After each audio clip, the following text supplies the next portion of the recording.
Good evening, everybody, and welcome to another edition of the Sports Exchange. My name is Scott Rock, along with George Eichorn, and we welcome Mel Farr Jr. to the broadcast, along with his little grandson Kenzo.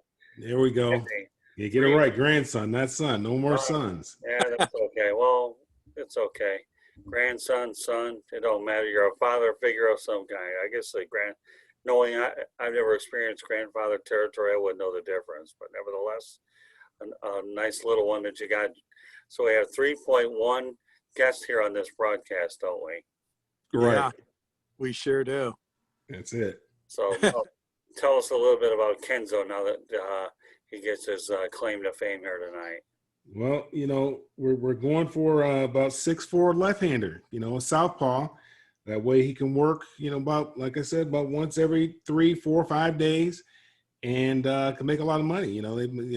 That's 30, 40. By that time, who knows what the money might be, 50, 60 million at that time. So that's what we're looking for. No football for this young guy, though. Oh, that's right. Smart man. We don't need no CTE or hits to the head and things like that. Just go out there, and if he's going to do any hitting in the head, he'll be throwing at hitters instead of getting whacked in the coconut. So. Right. Look at Andy Dalton this week. Yeah, I was just about ready to talk about that. We will address that later in the broadcast, by the way. So thanks for bringing it up. We're going to stay in your neck of the woods in the area tonight and recap the Detroit Lions versus the Atlanta Falcons. The Lions are 3-3 now after their win over the Atlanta Falcons, who are 1-6. And yes, Matt Stafford has now had his 30th career comeback, George, like you talked about. Mel, what are your observations about what the Lions did to the Falcons? I'd say they were a bit lucky yesterday. Yeah, they were very, very lucky yesterday. I had, 2 games going on. I had the sound off in that game and didn't know what Todd Gurley was doing at that particular time. Almost blew his knee out trying to stay out of the end zone because all he had to do is not score, and they would have won they would have won the football game. But his momentum carried him into the end zone.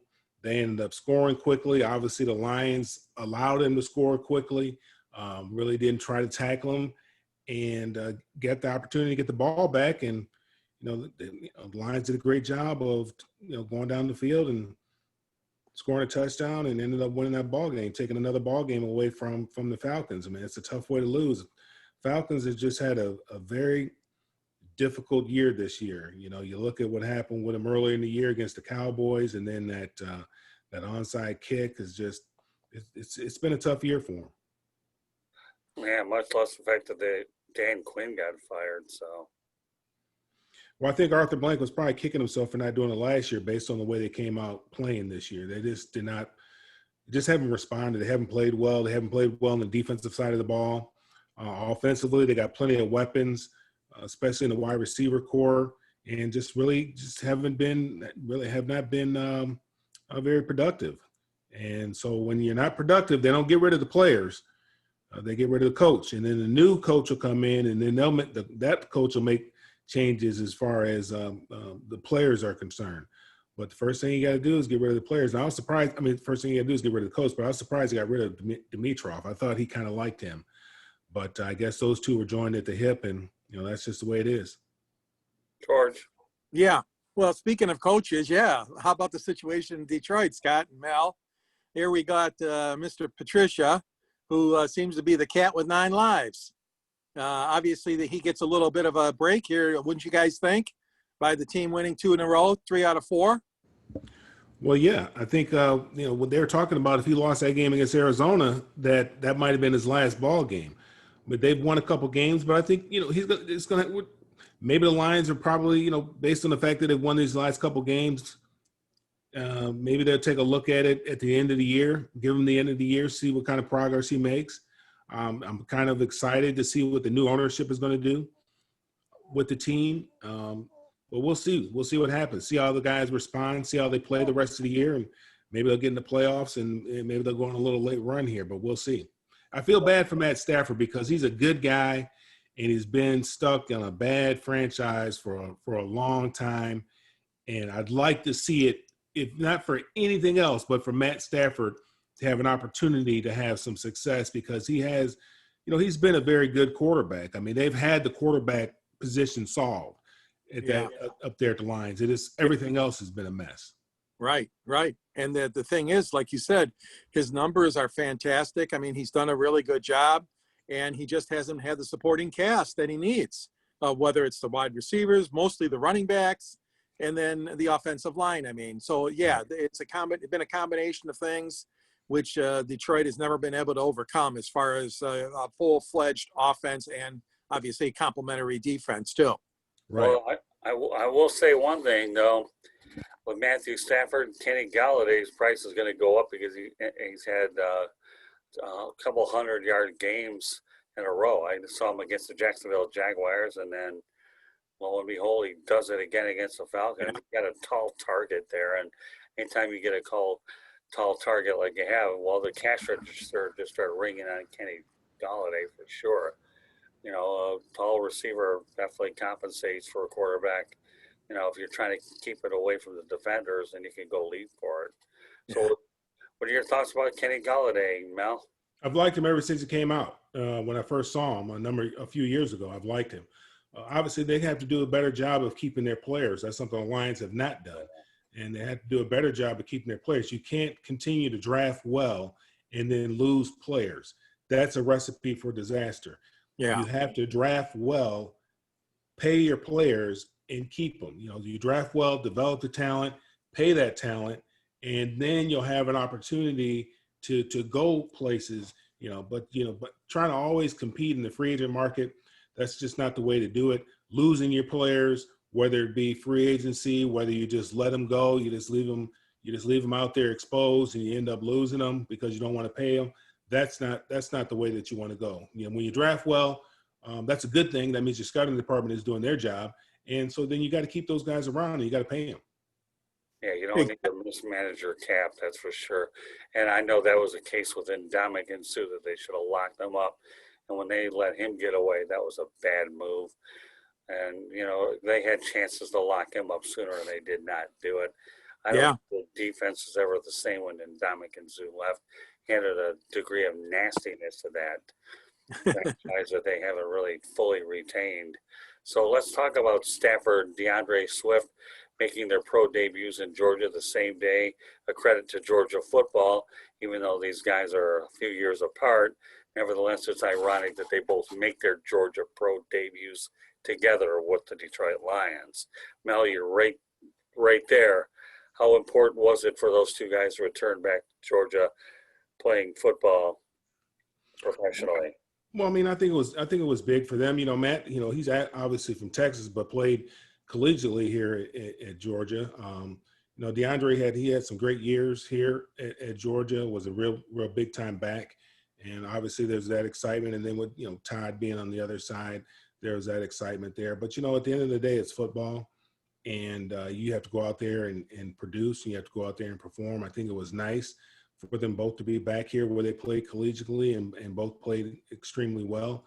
But like I said, at the end of the day, it's football. They got to go out there and perform. All that nostalgic stuff that is great. But once that opening kickoff happens, it's just football as usual, and you go out there and do the best you possibly can to make sure that your team comes home with a W. Yeah, and then, adding on to that, I mean, it's kind of ironic. Stafford's been in the league as long as he has, and he hasn't played in Atlanta yet against the Falcons. And I know that he has a really good friendship with the quarterback, Ryan. And obviously it's well known with the LA Dodger, Clayton Kershaw. So Matthew is well respected around the league, and I guess him and Ryan have a great friendship off the field as well, Mel and Scott. And it had to be very satisfying for him to get that victory, like you said, in Georgia, and Swift as well, because obviously they had some really good days there. Their careers there were excellent, and and it was obviously something that they would probably put up in their especially Swift. He's a rookie, for crying out loud, but Matthew, I bet, would really put that up there high among his achievements too, at least going back to Georgia and winning. Well, don't kid yourself. The University of Georgia's produced some pretty good running backs. Herschel Walker was one that they produced. wasn't Garrison Hurst another guy that played well over there? So Yeah, Garrison Hurst. Yep. yeah, he's another guy. So the University of Georgia does put out some pretty good running backs. Lars Tate. Who? That Lars Tate back in my day. Oh, was a yeah. good running back too. Yeah. They've had quite a few. Yeah, well, I mean, everybody talks about Wisconsin producing running backs, but don't sleep on Georgia. I want to say that didn't Terrell Davis come from Georgia too? I'm not sure. I think he did. I'll take your word for it. Yeah. Let's stay in the Matt theme. A guy by the name of Matt Prater kicked a 48-yard extra point, and he had to do so because Danny Amendola had a 15-yard penalty. I tell you, Matt Prater will probably own every kicking record imaginable between long field goal and now a 48-yard. I often joke around on the broadcast that the only one that could kick further than Matt Prater is Gus, the kicking mule. Do you guys ever remember seeing that movie, Gus the Kicking Mule? Yes, I do. Yeah. It's one of my favorite movies of You're all aging time. us all. Huh? Yeah. You're aging us all. Yeah, I know. But let's talk about Matt Prater, though. That was. Well, I don't know if you caught it. Sorry, Scott, but Chris Myers, the announcer, he did call it a field goal. He says, and Matt Prater kicks a field goal to win the game. He by mistake because like you said, it was so long. I've never seen an extra point that long. Well, I know I know that he missed like a 40-yard field goal earlier. I've actually, but he always finds a way to make up for it. When you look at all the teams that have kicking problems, when you think about the Lions, when they lost Jason Hanson, they ran into a little bit of a problem finding a good kicker.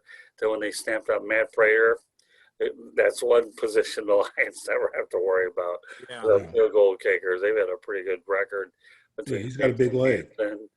Yeah, that's true. What Earl Mann many years ago, and your dad played. Yeah, Jason Hanson, Eddie Murray. Yeah. Lions can produce kickers. They need a whole lot more if all you're going to do is settle for field goals for sure. They had Eddie Murray and Jason Hanson there together. Yeah. Oh, they did. And I remember when Benny Ricardo lost his job. Oh God, he was holding out. What happened? Once Eddie Murray kicked him out of a job, Jason Hanson.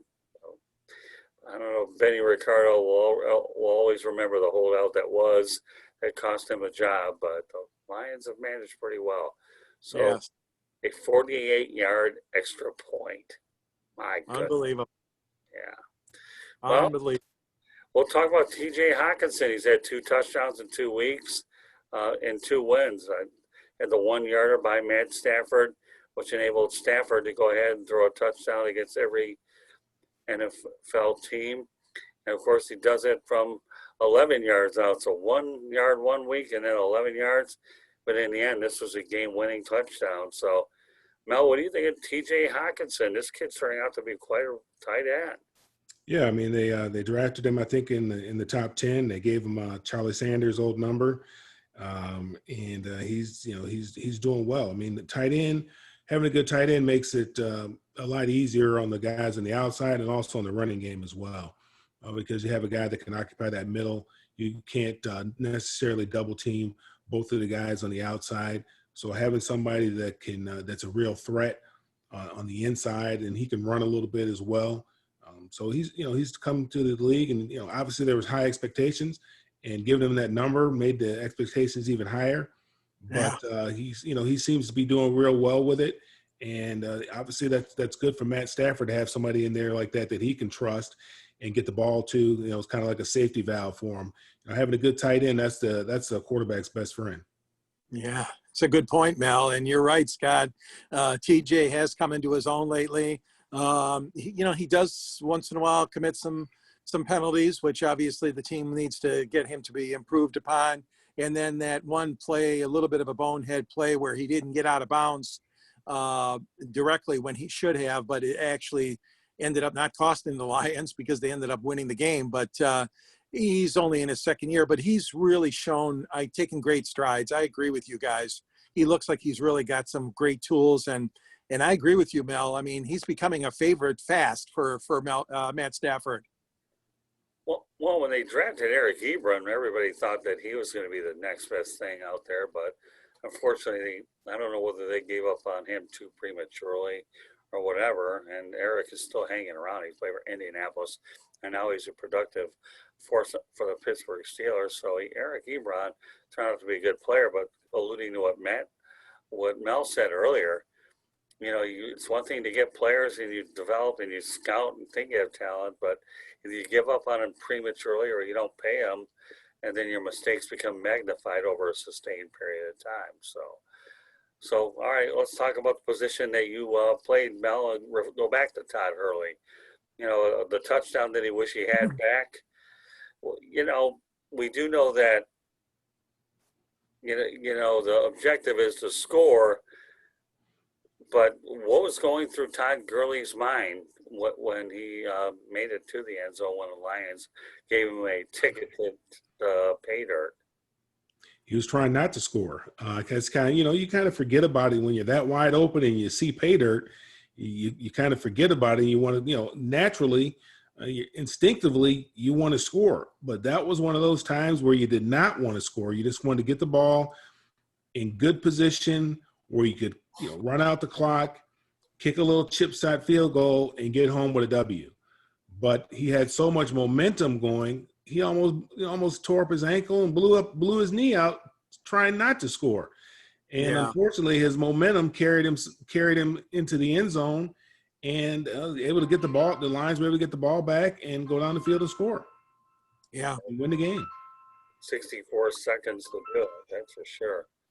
Yeah, and the thing is that, like you said, Gurley, he's destined to score, and that's what a running back is trying to do. So it is a difficult situation when you're trying to do something that you normally don't do, and the Lions defense too. They didn't want to stop him, of course, and you're right. It was just natural for him to want the end zone, but in this case, it benefited the Lions so much more. And I give credit, no timeouts left for Stafford, no timeouts for Detroit. Talk about using the clock. And like you said, Scott, 64 seconds, a masterful job by Matt Stafford and the offense to march down the field. And of course, they got a break here or there. And then that crazy situation with the clock and the referee, they said that he threw a flag, but I don't know if he actually threw a flag. It sounds like he was trying to stop to get the replay official to watch the replay. Is that kind of what you guys understood at the end there? I didn't really pay attention, to be honest with you. Yeah, well, the Detroit was on the goal line, and they were marching in the red zone, but it didn't matter. But they had to go to the replay booth because they wanted to see if it was a catch or not. So it was an exciting game, especially if you're a Lions fan. Well, the Lions, if they've had any luck at all, it's usually no luck, but this is one time it worked out for them. And getting back to what we alluded to before, every win does take the pressure off of Matt Patricia and Bob Quinn, for sure. Now 3-3 looks a lot better. At one point, we thought they'd go 0-4. They walked into Arizona, and ironically, all three of their victories have occurred on the road. Yeah. So, but, let's go back to Matt Patricia. Here's a guy who replaced Jim Caldwell, a winning coach. And the last time they had a winning coach was Joe Schmidt, who, by the way, was the coach of your dad, Mel Farr Sr., okay? And then, of course, Bob Quinn. And all of a sudden, these guys are at 500. And they thought Minnesota was going to play better than they played this year. They're not playing well, but Chicago and Green Bay are playing lights out. The NFC East, that's a very weak division. They're fighting for one of those extra wild card berths, and they have an opportunity to do it. They just got to continue to play well. And there's a great opportunity, especially as poorly as the NFC East is playing. There's a great opportunity for them to slip into the playoffs. I agree, Mel. And, you look at Detroit's schedule too, and they certainly have been taking advantage now of that schedule, beating Jacksonville, beating Atlanta, and now they got the Indianapolis Colts. And of course that's a winnable game in Detroit, I believe. I believe so too. coming up Sunday. And then later on, you look down the road at Minnesota. Oh my gosh, Minnesota is just helter skelter. And then you got the Houston Texans on Thanksgiving Day. Right. I mean, talk about a schedule that really favors the Lions right now. And you're right; they're presented with an opportunity to grab one of those wild cards. I mean, even if Chicago and Green Bay take the two top spots, in the Central, Detroit, like you said, Mel, will be fighting for one of the other wild cards. And right now, I wouldn't rule anything out. I mean, if Stafford could continue to play like this, and the guys surrounding him, there's a possibility. Did I just say that the Lions could make the playoffs? Yeah. Well, it's a possibility. I mean, they're going to have, they got some tough games in there as well. But I mean, they got to play San Francisco at San Francisco. That's going to be, a tough game. They still got to play Chicago, Philly. That's a game that they can. I'm looking at the wrong team. Hold on a second here. How did that happen? Look at it. Somehow I'm looking at the Packers schedule. Tampa Bay with Brady, and Tampa Bay is going to be a tough one too. Yes.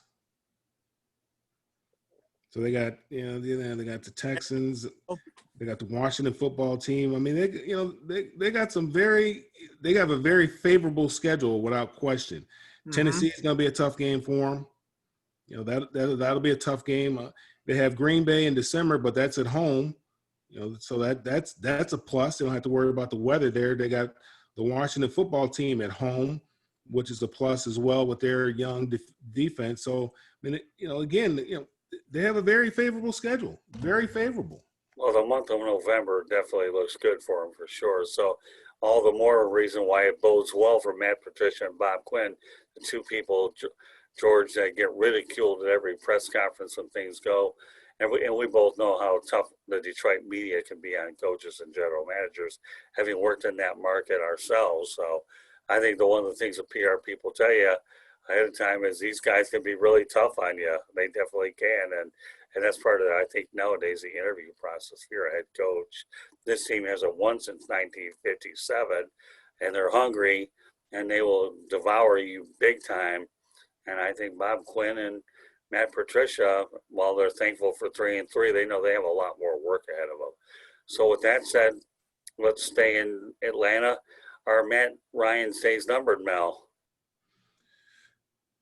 That's a great question. Arthur Blank made a comment out of nowhere, out of the blue. I don't know where that came from. You look at how Drew Brees, the age that he's playing up until he's in his 40s. Look at Tom Brady, 40s. You look at Phillip Rivers. These guys are all playing at a high level. Now Matt's 35, 36, maybe somewhere in that area. Right. I mean, he's got another 4-5 years of playing at a high level in that position. He's never been a mobile quarterback. I mean, he had a great year when they had Shanahan here. That just tells you, how much of a difference a good offensive coordinator makes for a quarterback. So he's got all the talent there. They got all the talent around him. I don't believe so. I mean, you look what's coming up in the draft. I mean, that's when you want to start doing a total rebuild, and you start just, you tear everything down to the studs, and you rebuild it. They still have a very good, lot of, some very good years left with Matt Ryan. There's no need to tear this thing down yet. And then, look what's coming out of the college ranks at the quarterback position. And again, it just depends on where they're drafting too. How poorly they continue to play this year. That also plays into it, because that's going to, you might have an opportunity to get one of those three quarterbacks that everybody thinks is a franchise quarterback. So, it just depends on how poorly they finish the season out, as to whether or not his days are definitely numbered, I think. Well, I mean, Can you imagine a Trevor Lawrence taking the ride down I-85 to play in Atlanta? Holy Toledo, when they bring fans back, that place will be packed with Trevor Lawrence there. Oh, yeah. Wouldn't that be – wow. Yeah, you guys have seen him plenty in those parts, haven't you, Mel? Trevor Lawrence. So watched him play in high school. Exactly. That's my point. Thank you. So, all right, let's talk about some playoff contenders going south. And you guys alluded to the Houston Texans, Bill O'Brien. What can we say about it? I mean, you talk about trading away DeAndre Hopkins and then getting into a shouting match with J.J. Watt. and trading away an abundance of good players to Davian Clowney. What the daylights is going on with the Houston Texans? George, what are your thoughts about it? Well, I just think they're in disarray right now. Obviously, that goes without saying. They've lost their edge, their competitive edge. I don't know if they've lost their desire to win. They're just not performing at all. I mean, I'm really disappointed in them, along with some other teams that I know you and I are probably, and Mel will talk about in the NFL. I mean, it's like a feast or famine this year, and a lot of good teams, a lot of good franchises are stumbling and bumbling out the chute, but the Texans are a huge disappointment. And I'm sure the fans in Houston are really upset about this because they had high hopes for that franchise in the last couple of years to get to the Super Bowl. And this year certainly looks like another downer for them. Mel? Yeah, when you pay the quarterback the kind of money that you paid him, you feel that you should be able to compete every year for championships because you have that position taken care of. I don't care what level you're at. If you don't have somebody that's competent that can play that position, it's going to be very difficult for you to compete. Well, they got a guy that can play that position and play very well, and they've paid him.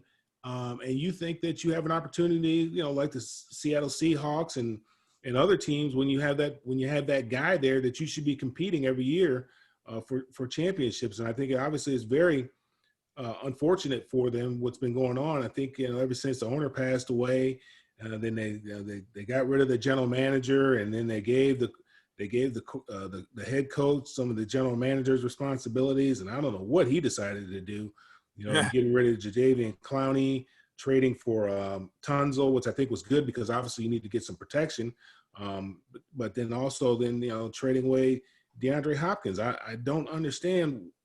I don't understand that move at all. When you have the quarterback, he needs somebody to throw it to, and you get rid of his top target. That move I don't understand. So that move in itself, and along with their poor play, that cost him his job.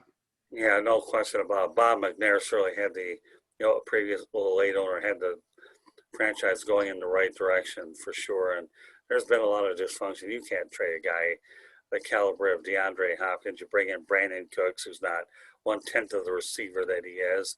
David Johnson, certainly an older running back that's had a little bit of wear and tear. You're giving away an impact player like that.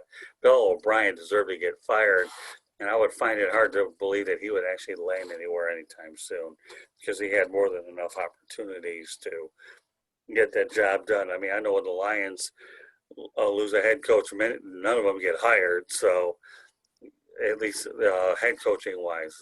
Yeah. And I have a feeling that Bill O'Brien is a one and done on the head coaching side for sure. You guys talked about the Minnesota Vikings a little. Now we're going to talk about them a lot. Stephon Diggs gets exiled to Buffalo. Kevin Stefanski is the new head coach for the Cleveland Browns. Two big losses in their own right. Kirk Cousins being paid a lot of money for a team right now that you wonder how long Mike Zimmer will be there. I think Zimmer gets another year or two to right in the ship, but those are some impactful moves during the offseason. So, Mel, why don't you lead off with this one? I think it just shows what happens when you pay that kind of money. You put that kind of money in the quarterback position, that it affects other parts of your ball club, whether it be the depth or whether it be the type of starting talent that you can get. But when you commit that kind of money, those kind of dollars guaranteed to that position, it has a ripple effect. The teams that have been successful are the ones, like everybody wanted to try to do like Seattle, when they had Russell Wilson cheap. They paid a lot of guys on defense, and they were able to compete at a high level for a long time. Well, once you had to pay Russell Wilson, then you got to skimp somewhere else. And you see, they're not the same team that they were defensively back when Russell Wilson was on that rookie contract. I mean, they have a very difficult time getting to the quarterback with just their front four. And so I think Minnesota's having the same problem. They're running into that same problem. They've committed a lot of money to the position. Yeah, obviously he's steady, but they're having a very difficult time getting over the hump. And, now that they're 1-5, their chances of going on a run here is slim and none. And it's unfortunate because I like Mike Zimmer. I think he's a good guy. I think he's a good coach. I think they just might need to reevaluate that position, do something else at that position so that he can continue to have the quality of depth that he had in the years past. And I think then you could probably see Minnesota competing again. George? Yeah, I agree. I think, there's a lot of good quarterbacking left in Kirk Cousins. He's had a tough year this year. The kid is a good guy. He's from Michigan State and obviously from this area. We watched him play ball with the Spartans, and Minnesota put their future in his hands after they signed him away from the Redskins. And I just think that they've had a couple of good years with him, but again, that's things have a habit of falling apart on teams like this, and it's unfortunate. And one of the things I know that you and I talked about, Scott, on a previous show, and I'm sure Mel has too, there's no exhibition season. So there was no wiggle room for these teams, especially teams that might have had a few question marks going into the season, like Minnesota, for example. And you had no warm-up games. You had no chance to work out the kinks or to try new guys in new positions or whatever. And you're seeing the price being paid now for some of these franchises. I'm not saying that Minnesota was not prepared, as I agree with you. He is a good head coach. But I'm just saying that it happens now to many of those teams that were supposedly in the hunt, sniffing the Super Bowl possibly. And Minnesota, I tell you what, they got a long way to go. And I agree with you, Mel. I think it's too little too late. It would be an unbelievable miracle finish for them to come back after 1-5, Scott. Yeah, well, they've got a lot of work to do, and they have their work cut out for them. Philadelphia Eagles haven't been the same since Frank Reich and Nick Foles departed. That's for sure, haven't they, George? Oh, they haven't. That's another franchise. And, you talk about tough fans, tough media. Oh, man, it doesn't get any worse than that. Maybe next to New York, who has to put up with the wonderful Jets and the wonderful Giants. But the Philadelphia fans obviously are so upset and so concerned. The Eagles, another team that the franchise is kind of just falling on hard times right now. I think that, that East is still up for grabs, though. So even though as tough as they've been playing and the tough losses they've had, the Eagles are still in the running because our other friends there, the Dallas and the Washington football team and the Giants, none of them are putting together winning streaks either. So as bad as the Eagles are, they still got a shot at it because somebody's got to win that division. Right, Mel? Somebody has to win it, unfortunately. I don't think the commissioner is going to come out and say, hey, we're not going to crown anybody the NFC East champion because their poor, their play is so poor. But it's kind of sad to see. I mean, that's one of the marquee divisions in all of football. You go back, with the Giants and the Washington football team, and particularly with the Cowboys, and the Eagles.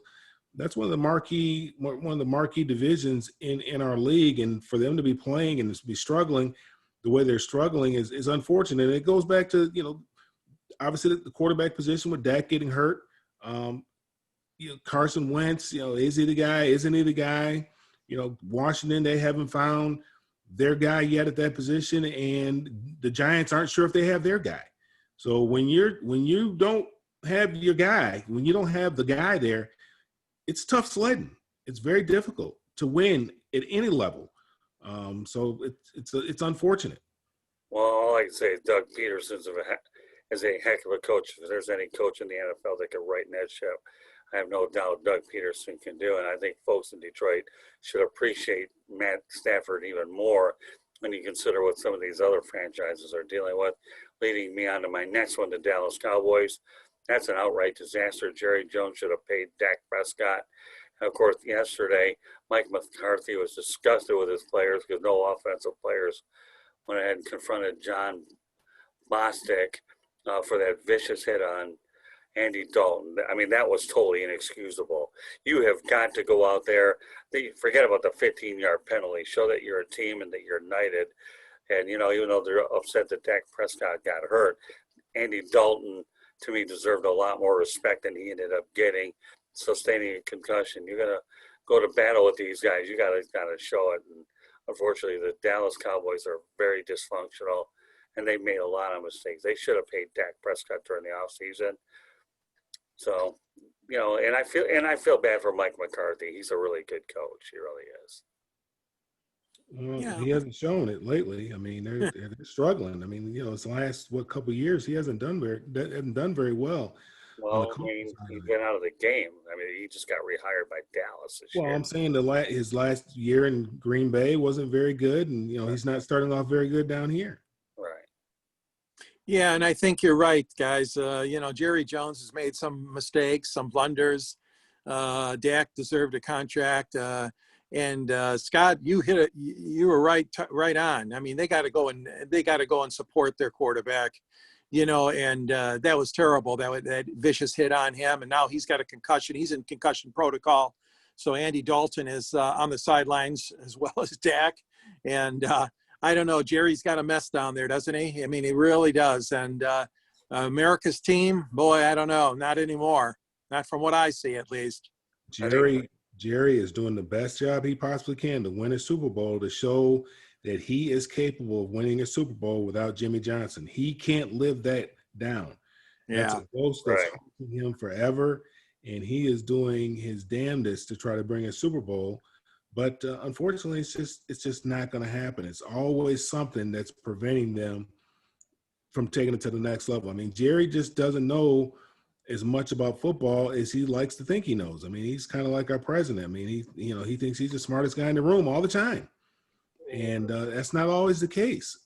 He should really hire some football people and just be hands off with the football. Kind of like your Bob Kraft.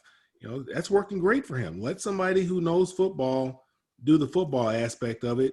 You just sit back, and take all the credit and collect the Lombardi trophies. There's nothing wrong with that. Yeah. Good points, Mel. Look at you, my friend. Yeah, you know what? The biggest mistake he ever did make was letting Jimmy Johnson go, and Barry Switzer got a piece of jewelry thanks to Jimmy Johnson, that's for sure. So Switzer didn't deserve a ring. Right now, it looks like Jerry Jones got a ring around his neck here for making such a boneheaded move.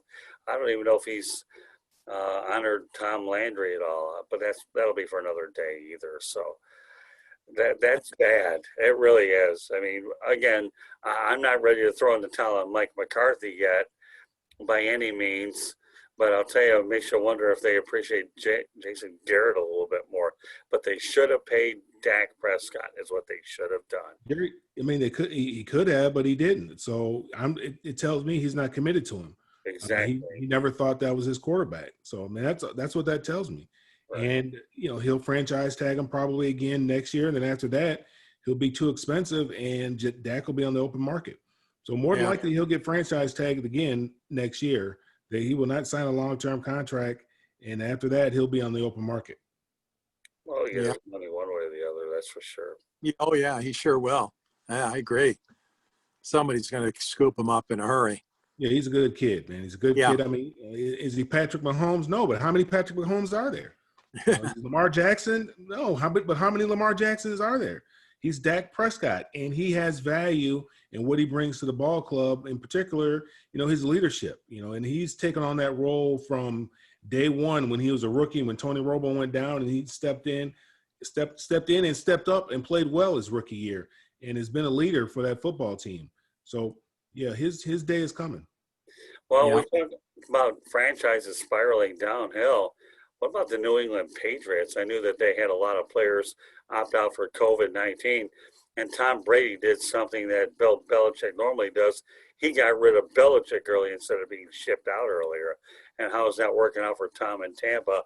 He's got his own fantasy football roster out there with all the players that they've got on offense, and now they've added Antonio Brown as well to the Tampa Bay fray. So I don't know. Tampa's looking awfully good by the week, aren't they?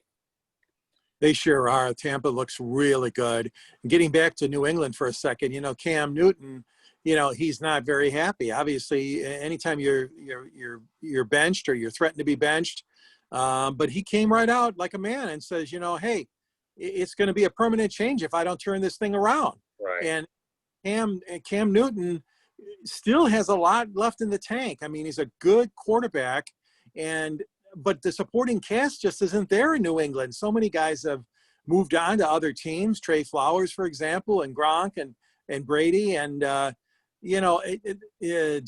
Amendola, and, Lions have taken a lot of these guys on their contracts. But that being said, I mean, it's a tough situation, obviously, Newton was put into, but the thing is that's a storied franchise and obviously a winning franchise. And, they don't look the same right now, Scott and Mel. New England does not look the same at all. Well, not only that, you got Brian Flores snapping up a bunch of Patriots in Miami. Yeah. That isn't good enough. Wanted to go to Tennessee, or even Mike Vrabel's added a few of his own. Malcolm Butler's out there. Stephen Gostkowski, although he missed a field goal, he's had it up and down here there. But these guys are moving around, and Tom Brady saw things going south. He said, "I'm going to jump ship and make a name for myself." And right now, he's got the early laugh over Belichick. Yeah. I think they're both ready for a change. I think Belichick more so than Brady probably, and Brady just had to go along with it. But I'm sure that Brady, it doesn't bother him to see his old team struggling the way that it is. It kind of validates what everybody, or what some people say is that who was it? Was it Tom that made Bill, or Bill that made Tom? Yeah. So Yeah. that kind of validates it for him from that standpoint. But unfortunately for Cam, he hasn't played well the last couple of games, and he's turned the ball over quite a bit. And, that's a recipe for disaster. That's something that you can't do at that level. You can't turn the ball over. I was really, really happy for Cam, the player, the way that he came out the first couple of weeks and the way that he played and the way that he was throwing the ball, because I hadn't seen him throw the ball that way in quite some time.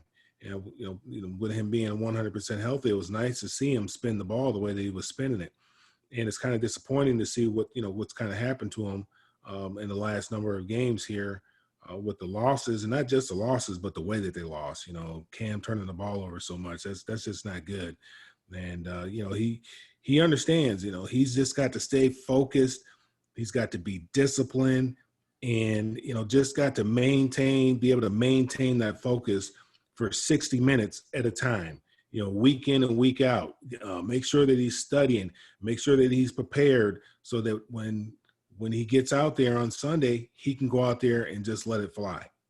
Well, it wouldn't hurt. He's a mobile quarterback, and he hasn't done a lot of running lately either. That's a big part of it. Right. So. Right. Right. Well, we're leading up to Michigan State this week. Obviously, how can we do a broadcast among the three of us without talking about it? So, Mel, what's your take about Michigan State? Well, Michigan won big over Minnesota. They looked good over Minnesota. Michigan State, who they play? Nebraska? Michigan State lost to Rutgers. Yeah, lost to Rutgers. Yeah, I saw. Yeah, they lost to Rutgers. Rutgers hadn't won a game in the Big Ten in a long time. Yeah. Well, they brought in Greg Schiano, who's a good coach. He's one of the winningest coaches. So that was definitely an upgrade for Rutgers during the offseason. But yeah, absolutely. And I'm not so sold on Michigan State's coach. I know. Tucker, right. I'm not. He came from Colorado, and which I think he came from Georgia, went to Colorado, and I think that's what it was. But so I don't know much about him. I'm not real sold on him. We'll just have to see. But Michigan looked good. They look good. I think that based on the little bit that I saw of Michigan, I don't think any of Michigan State. But that's always a big game up there. And Michigan, they need it this year, and I think they want it. And I think they'll probably go ahead and win that game. Yeah. I like what I saw with Joe Milton, George. I really did. Yeah. I'm glad you brought him up because he had a hell of a game. Hey, Milton, there wasn't too much said about him here locally other than the fact that, Harbaugh was pretty tight-lipped, but most of the experts knew he was going to go with Milton at quarterback. But, yeah, he was steady. He was calm under pressure. He played a really good, solid game, and the likes of which we haven't seen in a while. Shea Patterson, didn't have games like that before. And Milton did look very good. And conversely, Scott and Mel, Rocky Lombardi, he just had a really tough game. He had no offensive line to help him out. They're going to get eaten up. I can't believe the spread is 20-some points. Michigan is favored by on Saturday, the 12 noon kickoff on Fox television. But I tell you what, it's still, you throw the record books out, Mel and Scott, that when these two teams play, don't go by no spread because pride is on the line, but it certainly looks like Michigan has a heck of a lot more talent on their side of the ball than Michigan State does heading into the showdown. Well, Joe Milton's 6'5", 248 pounds. Well, everybody's a Harbaugh hater. Let me just say this for whatever it's worth, okay? The man still has won 70% of his football games. And when you consider who his predecessors were. Brady Hoke, Rich Rodriguez. That's not good enough in Michigan, though. You What's know that. That's not good enough. You said Oh, 70%? I know. I'm with you, Mel. But Jim Harbaugh, I mean, obviously they're looking for bigger things, national championships, having Ohio State roll In over. Indiana, that might be good, but in Michigan, that's not Oh, that. no, you're right. That's not good. No, I agree. I'm just saying, Jim Harbaugh's won a lot of games, and he inherited a mess. So with that said, we had to get that Michigan State plug in, and we'll go ahead and Mel, I know you have your little grandson there, so we got a couple more minutes left in the broadcast. Why don't you let everybody know how they can get a hold of you, Mel, and what you stand for? Oh, you can catch me at all social media at Mel Farr Jr. That's Instagram, Twitter, LinkedIn, Facebook. My email address is melfarjr@gmail.com. And then you can see what we're doing here locally and also up there in Detroit for the youth at melfar.org. And Mel joins us on the Thursday edition of the Sports Exchange and has done a wonderful job with his football analysis. And I know we've talked about some very intense issues as well. So, but I'm glad that he doesn't mind using the platform to talk about what his really true beliefs are. Go ahead, George Eichorn. Yeah, you can get a hold of me at DSBA2 on Twitter. My email is geichorn@yahoo.com. And I'm the author of a book called Detroit Sports Broadcasters on the Air, which is a wonderful pictorial history of Mel Farr. You remember some of these names: Van Patrick, Bob Reynolds, Frank Beckman, Jim Brandstatter, guys that have done the Lions games are featured in the book. Ernie Harwell and Paul Carey and Ray Lane from the Tigers, Bruce Martin, Bud Lynch, Ken Kell, Ken Daniels from the Red Wings, and George Blaha and others from the Pistons, and Scott Morganroth, the host of this show. Scott, you take up one wonderful page of the book. I think you're pictured with a couple of guys that we are very familiar to us sports people. Yeah, Jimmy Connors, Muhammad Ali, they're not too bad as slouches, are they, Mel? No, not at all. Good with them. It's good to be in there. Detroit Sports Broadcasters on the Air. Scott has a link to it on the South Florida Tribune website under my profile, and you can link right to order yourself a copy of the book, and I think you'll all enjoy it. So good being part of the show again tonight. And George and I are longstanding members of Detroit Sports Media, Detroit Sports Broadcasters Association as well. In terms of getting a hold of, just so you know, you listen to the audio version of the Sports Exchange through Apple Podcasts, Spreaker, Spotify, iHeartRadio, Google Podcasts, wherever you get your podcasts. So if you want to listen to the audio version, Apple Podcasts, Spreaker, Spotify, iHeartRadio, Google Podcasts, or wherever you get your podcasts. You could follow us on Twitter at Tribune South. That's at Tribune South. Facebook and Instagram, follow us there on South Florida Tribune. We have a YouTube channel, so if you want to see the visual portion of this broadcast, subscribe to the South Florida Tribune YouTube channel. You'll get this, and I'll give you 6 other reasons why you should. The Sports Exchange, a show that you're watching and listening to right now. No Limits, 108 Stitches Baseball Talk, Real and the Rare, Fantasy Football, and the South Florida Tribune podcast. Everybody, we have a lot of good broadcasts depending on what you're interested in. That's the way to do it. Our website's www.southfloridatribune.com. There's actually a profile of Mel on there as well. We'd love having him on there. That's the way we make sure that everybody can reach out to him. But we also have the Motor City Monitor, for which we go ahead and promote sports in the state of Michigan as well as the Metro Detroit area. Obviously, I maintain very strong ties to the area. I want to promote my hometown, for which I'm proud to be a part of. We have content coming in from our media distribution partners, as well as our columnists. And of course, the broadcast can be found under WSAN dropdown. Our email address is southfloridatribune@gmail.com. And you can contact me through LinkedIn at Scott Morganroth. I'll be more than happy to connect with you there. So, folks, like Mel and George will echo my thoughts. COVID-19 to me is out there, and it's, from what I hear, the numbers are starting to spike again. So all I could say is mask up, use common sense, social distance, and take whatever safety precautions that you need to go ahead and take. George, what can I tell you? No, you're absolutely right, Scott. I mean, we've had a spike here in Michigan. Unfortunately, the cases have gone up here. The stadiums are still closed. There'll be no fans at Michigan and Michigan State. Unbelievable. The big house will be empty.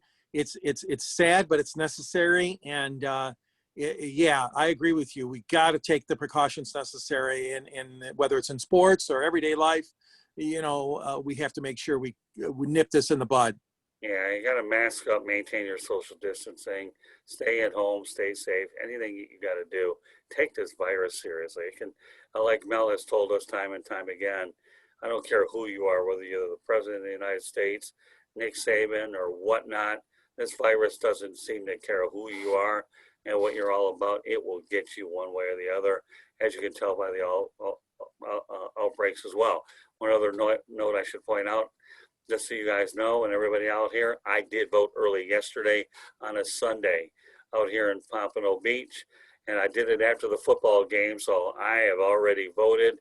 This is unquestionably the most important election out in our American history. Everybody get out there and vote in 2020. So it can't be any more emphatic than that, right, Mel? No, I voted today. Did ya? I'm all done. Wow, you guys are ahead of me. Had to do it. Well, the reason I did it yesterday is I don't want to be bothered with crowds. I hate being around crowds. My new norm is go to a restaurant when it opens up. Found a situation where I could vote early, and whether it's going shopping, we do things when they open. I don't need crowds anymore during the day. If you take the necessary precautions and protocols to get it right. But this election here, and I had an opportunity to watch 60 Minutes on CBS yesterday. And if I wasn't enlightened before, I was certainly enlightened as well as it talked about. So any closing thoughts, guys? No, just everybody be safe. My brother-in-law just got COVID, so yeah, everybody's got to be safe. I know I told you my daughter, she dealt with it already, and she recovered, but my brother-in-law just came down with it, and he's doing, so far he's asymptomatic and he's doing all right. But fortunately, there's some place for him to go because my mom is staying with my sister right now because she had quintuple bypass surgery, and so my mom's house was available, so he's over at my mom's house, and he's trying to obviously isolating himself over there. So it's a good thing he can do that and just kill it right there and not spread it throughout the family, especially my mom, being as susceptible as she is right now, just recovering from her surgery. Well, we'll continue wishes to your mom that she gets better. And of course, I'd be known here that your dad was a tremendous sports figure in Metro Detroit and made a lot of people also. I'll make Mel Farr senior reference on the program that we're proud to have his son as our football analyst here on the network. George, some closing thoughts. Yeah, I just want to echo what you guys said. Take the necessary precautions, be safe, get out there and vote, exercise your constitutional right. And we got to take this thing seriously. COVID is not something to laugh at or to smirk about or to blow it off. I mean, it's here and it's serious stuff. So we want to wish everyone that's suffering from that the best of health and the best of success to fully recover. And that includes your brother-in-law, Mel. Yeah.